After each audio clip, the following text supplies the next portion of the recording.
everyone, it's Chele from Scrap Secrets and welcome back to my channel. Today's video is day 6 in the Countdown to Christmas 2021 series, and we're going to be making this watercolored image 5x7 card. First thing we're going to do is start off with the Hero Arts gift shop background stamp, and this is a red rubber stamp, so you are going to remove the foam piece if you're using a Misty or a Stamp Perfect. If you are using the Tim Holtz platform, make sure you're using the red rubber side. So I'm going to ink it up with some Versamark ink after I prep the surface. This is a piece of Canson XL watercolor cardstock, and I'm taking the light kaolin clay that I have and rubbing it all over the paper to make sure that there's no static on this. This helps with getting the grease and anything off the paper that might cause your embossing powder to stick in a place that you don't want it to. And because we're going to be using clear embossing powder, I'm not going to be able to see it as well. So I inked up the stamped image with Versa Fine Black Onyx ink, and I'm using my eraser to put some pressure over top of it. I did have to ink this a couple times. It was the first time I used the stamp, and it is a pretty detailed stamp. And then we're going to be using some Stampendous clear embossing powder. The reason that we're doing this instead of using black embossing powder is black embossing powder can be a little bit tricky. I do have it and I use it for some small things like sentiments. But when I'm stamping a big image like this, I like to stamp it in black and then do clear over top of it, and it looks exactly the same.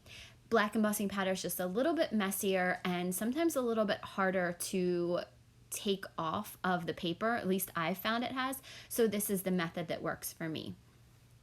I've actually done this heat embossing a couple times because I messed up. I accidentally did it in the Versamark ink at first when I did it, and I thought that I was going to do that and then use black embossing powder, and then I realized that's not what I wanted to do. So I put some of the Versa Fine ink over top of it and tried to heat emboss it with some clear, and that didn't come out. Some of the areas came out really gray and it wasn't a good look. So I did this a second time, and when I went to use my Versa Fine pad, I dropped it on the back. So later on you're actually going to see the spot where I got some of the black ink on the back of this paper. So this card was one of these ones that just did not come together very easily at all.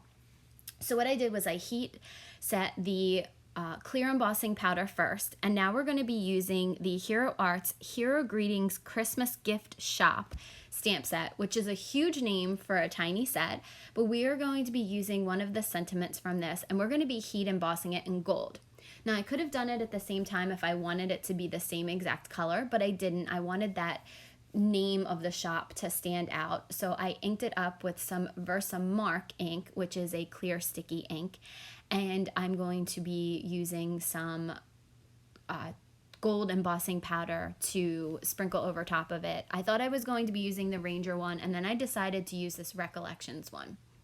Now you also saw me prep the surface again for embossing with a little bit more of that light kaolin clay. I just wanted to make sure that if I got my fingers on any of it, it was a clean surface, so I decided to do that again. You don't have to because it's such a tiny area, but I decided to. And there you can see the ink that I got on the back of it. I actually cut a lot of it off. So now we are going to get into my favorite part, and the part that took the longest. Believe it or not, the embossing actually went a lot quicker than the coloring in of this because there are a lot of images in this background.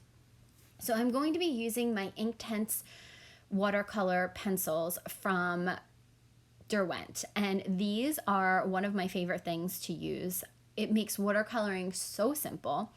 I just lay down some color, and here I'm going with 2 different shades of green. You can do that, or you can wait for things to dry, which is one of my biggest weaknesses. Put a lighter color down and then put a little bit more color on top of it. You can do it whichever way you want. I found that this makes it a little bit faster and kind of blend the colors. It's almost like mixing 2 colors of paint to create a third color when you do this, and then you don't know where the light and the dark is going to go. I'm not really picky about where my shadows and things go, so I just do what I think looks good to me. So if that bothers you, you probably want to do the method where you wait for it to dry and then watercolor over top of it. And you'll see I left some of that in there. I actually went back with some darker shades on some of the other items and went back in and added a little bit after it was dry. And since these images are pretty tiny, it doesn't take that long for them to dry, especially when you don't use a lot of water. So I just left in the coloring for a little bit of these items because it did take me so long. I did not film all of the footage of me coloring it in, and when I went to do this video it was over 50 minutes, and I probably only recorded me coloring in up to the top part of the shop. So it was a very, very long process. I did also include that footage in there that I did cut out of me messing up doing the heat embossing. So just wanted to let you guys know that when things aren't going right, sometimes I just put it off to the side, but this one was one that I was like, I have to finish this card, even though every time I go to do something, it doesn't come out the way that I want it to, or I have to start over. So I do love the way that it came out though. I was very happy with the results. So sometimes persistence pays off in the end.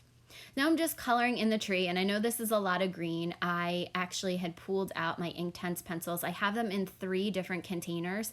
I have purple, blue, and green in one. I have my reds and pinks, oranges and yellow in another, and then the neutral colors, the gray, the brown, and the black in a third case, in a little, it's a little just container from Target. And I had them sitting in one of my carts. So I just pulled out one at a time. So that's why you'll see me do most of the green all at once, is because those were the color pencils that I pulled out. Otherwise, I would have gone back and forth. And I also wanted to watercolor in images that were not right next to each other so that I could make sure that I wasn't smudging the color.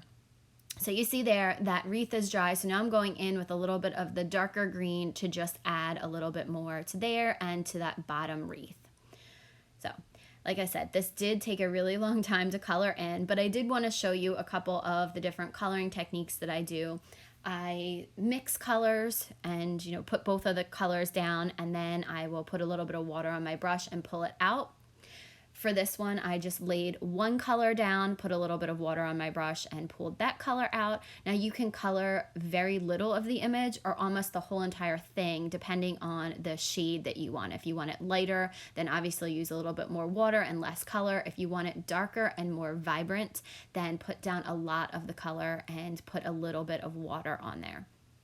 Now, Inktense watercolor pencils are great because they have a very vibrant color. As you can see, these colors are dark and rich, but you can make them more subtle and muted if you use a little bit more water and less pigment. But I wanted it to be that true red, like the true Christmas red. And you'll see in the end, I used a couple of different colors. And on those shutters there that right now I have left blank right next to where I colored, I am actually going to be doing the color mixing. I laid down 2 colors of colored pencil and then just pulled those colors out with the water. Another technique is to pick up some water on your brush and then go right to the tip of the pencil. Now, if you're doing this, and I've learned this from experience, do not pick up the color over your project. Do it on the side because you will get water droplets with that color on there.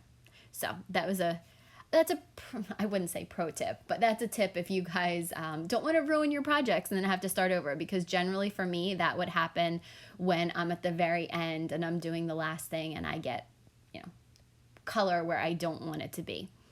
So if you do get color where you don't want it to be, when you're in this stage, you can take some clean water and pick it up. You'll see that right to the right of where I am right now, I got some color there and it picks up pretty easily.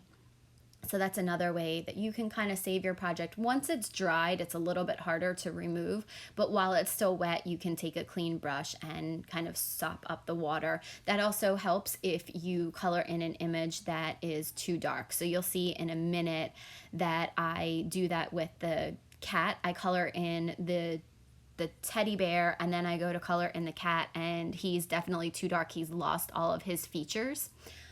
So you can use a little bit of water and a paper towel to sop that up.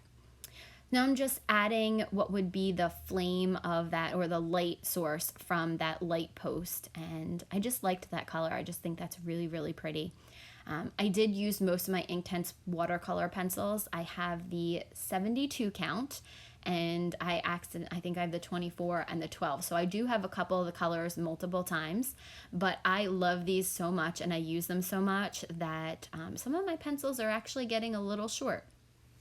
So there you see I colored in the teddy bear, and then I'm going to get ready to color in the cat. And once you see me color in the cat, you'll notice that, wow, it is way too dark. So I did this one right to the pencil tip. You saw me pick up the color from there, and the cat has lost, it just looks like a shadow right now. So the cat has lost relatively all of its features that were embossed. So there you go. I added a little bit of clean water, and then I'm picking it up with a paper towel to soften that color, make it a little bit lighter, but you can still see that that cat is supposed to be gray. So that's all of the watercoloring that I left in for you.